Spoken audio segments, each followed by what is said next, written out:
Bienvenue dans cet espace où nous explorons les sujets les plus captivants et énigmatiques qui remettent en question notre perception de la réalité. Aujourd'hui, nous allons plonger dans un sujet vraiment fascinant, le livre d'Hénoch, une écriture ancienne datant de plus de 2 millénaires qui contient des chapitres oubliés et des révélations troublantes sur l'humanité.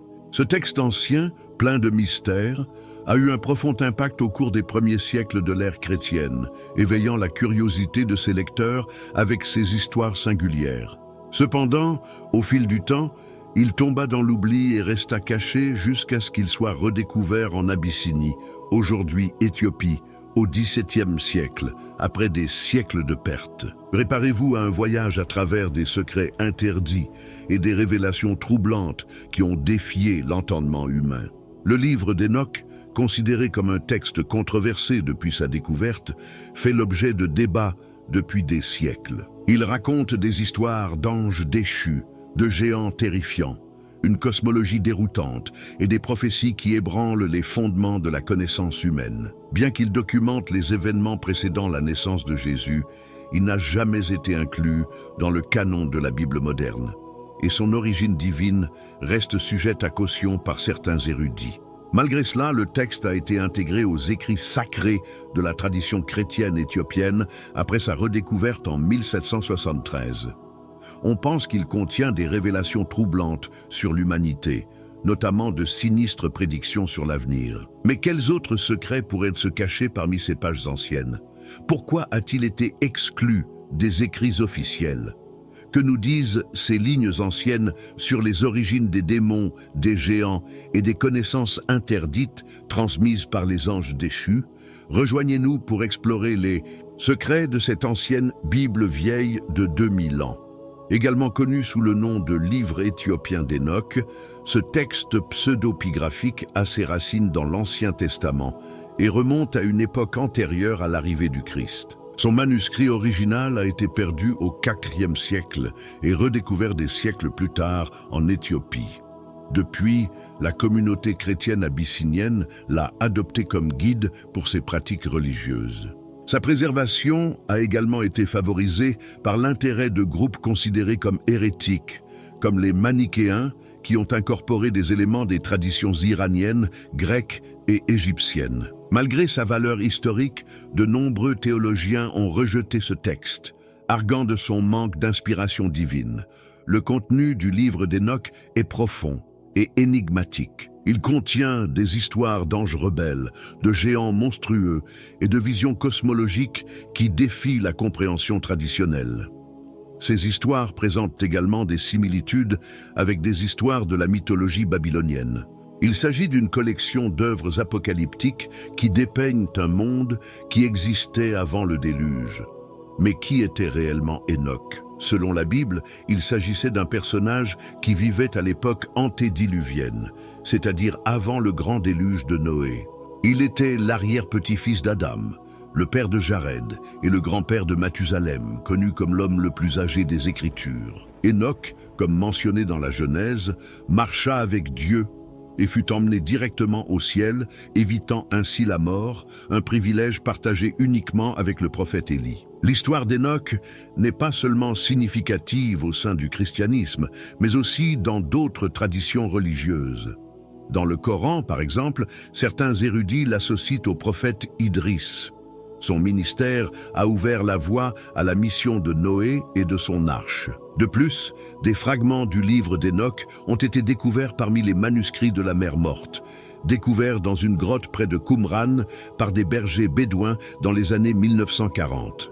Cette découverte comprenait des rouleaux vieux de plus de 2000 ans, conservés dans des jarres en argile, et est considérée comme l'une des découvertes archéologiques les plus importantes pour la compréhension des textes anciens. Le livre d'Hénoch est divisé en 5 sections principales: le livre des veilleurs, le livre des paraboles, le livre astronomique, les visions des rêves et les épîtres d'Hénoch. Chacune de ces parties propose des histoires différentes, mais interconnectées, pleines de symbolisme et de prophéties. En approfondissant ce texte, nous explorerons non seulement sa signification historique, mais également les enseignements et les avertissements qu'il pourrait contenir pour notre époque. Êtes-vous prêt à percer les mystères de ce livre ancien? Rejoignez-nous dans cette exploration fascinante. L'énigmatique livre d'Hénoch comprend un total de 100 chapitres qui racontent des histoires profondes et significatives. Dans ces pages, nous trouvons des sections qui explorent les domaines célestes, un arbre mystique, la ville de Jérusalem et la vaste étendue du cosmos. Cependant, l'élément le plus intrigant concerne les récits d'anges déchus qui ont interagi intimement avec des femmes humaines, donnant naissance à des géants colossaux, connus sous le nom de Néphilim. Ces êtres célestes ont transmis des connaissances avancées à l'humanité, mais leurs actions ont conduit au chaos et à une inondation dévastatrice. Le mot Néphilim, qui signifie « les déchus », décrit souvent ces êtres comme des figures imposantes et gigantesques, un concept qui trouve son origine dans ce texte juif unique. Bien que sa nature reste sujette à débat, certains affirment que sa taille énorme est due à son origine surnaturelle, tandis que d'autres rejettent la possibilité que des anges ou des démons aient engendré une progéniture humaine. Alternativement, certains érudits proposent que les Néphilim étaient simplement des humains qui se sont éloignés du chemin de la vertu. Le livre d'Hénoch présente des questions fascinantes sur la relation entre les anges, les géants et l'humanité. Les révélations contenues dans ce texte ont conduit de nombreux érudits anciens à rejeter sa validité, le considérant inapproprié pour les enseignements chrétiens. Les pages du livre sont imprégnées de mystères, notamment sur l'origine des démons, les causes du grand déluge, les lois qui régissent le cosmos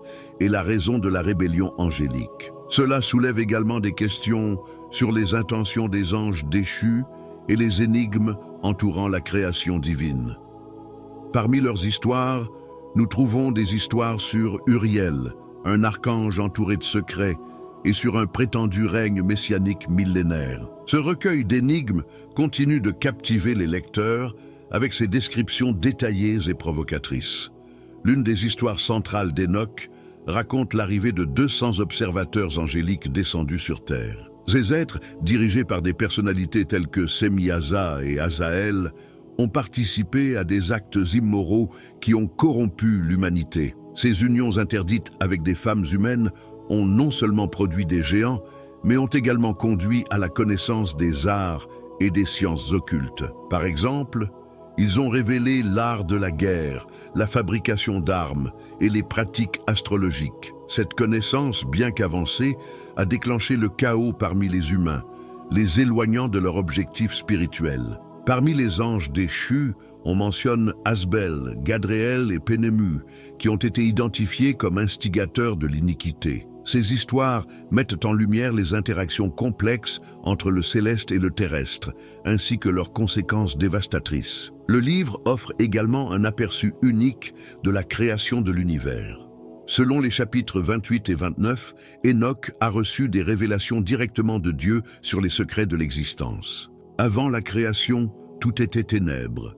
De là s'élevait un trône céleste, et de ce point central, le Seigneur formait les cieux, la terre et tous les êtres vivants. Ce récit décrit comment Dieu a façonné l'homme et le reste de la création à partir d'éléments essentiels, établissant ainsi un dessein divin qui défie encore la compréhension humaine. Bien que ces révélations soient riches en détails, elles n'ont pas été universellement acceptées par les premiers pères de l'Église, qui remettaient en question l'exactitude et l'origine divine de ces textes. Dans la dernière section, connue sous le nom de Épître d'Hénoch, l'auteur offre des mots d'adieu à son fils Mathusalem. Couvrant les chapitres 91 à 108, ces épîtres s'écartent du format traditionnel des lettres du Nouveau Testament et sont présentés davantage comme des conseils finaux. Hénoch souligne l'importance de l'intégrité, de la foi et de la justice, et prophétise le jugement prochain sur les méchants, ainsi qu'un avertissement du déluge imminent. Ces mots, bien que personnels, contiennent des messages universels sur la relation entre l'humanité et le divin, consolidant Hénoch comme une figure cruciale de l'histoire spirituelle. Ce texte ancien continue de fasciner par sa richesse narrative et sa capacité à remettre en question les perspectives traditionnelles. Ces histoires sont-elles le reflet de réalités divines ou simplement des mythes destinés à enseigner des leçons de morale? Les questions soulevées par le livre d'Enoch restent aussi pertinentes qu'elles l'étaient il y a des milliers d'années, nous invitant à réfléchir sur les mystères qui composent notre existence spirituelle. Lors du déluge et du jugement final, le livre d'Enoch met en lumière des thèmes importants, tels que la résurrection des morts, décrits en détail dans les chapitres 91, 13, 14 des Épîtres. Ces épîtres contiennent 6 oracles dirigés contre les pécheurs, appuyés par le témoignage de la création comme preuve de leur culpabilité et de la certitude de leur destin après la mort. Le texte est divisé en 2 parties. Une proto-épître alignée sur la doctrine déterministe de la communauté de Qumran et une autre section ultérieure qui apparaît dans les chapitres 94, 4 et 104, 6, qui met l'accent sur la responsabilité individuelle. Dans ce dernier cas, les pécheurs sont souvent décrits comme des riches et les justes comme des opprimés, un thème également abordé dans le livre des paraboles. Ce contraste entre oppresseurs et opprimés fournit non seulement une orientation morale, mais enrichit également le récit d'un sentiment de justice cosmique. Une section particulière du texte raconte la naissance de Noé comme une histoire autonome au sein des fragments trouvés à Qumran. Ce passage, séparé du reste du texte par un espace vide, présente Noé comme étant d'apparence angélique dès sa naissance, faisant allusion à sa connexion divine. Les érudits pensent que cette section, incluse dans ce qui semble être une annexe ajoutée par un éditeur ultérieur, renforce le symbolisme du contraste entre les fils de lumière et les pécheurs condamnés aux ténèbres. Ce récit met non seulement en évidence la nature particulière de Noé, mais relie également son histoire au déluge, un récit clé de la tradition judéo-chrétienne. Pourquoi ce livre a-t-il été caché et finalement rejeté ? De nombreux premiers pères de l'Église, tels que Clément d'Alexandrie, Tertullien, Irénée et Athénagoras, ont discuté de son exclusion, soulignant que le livre d'Enoch contenait des prophéties relatives à Jésus qui ne pouvaient être confirmées et sans équivoque.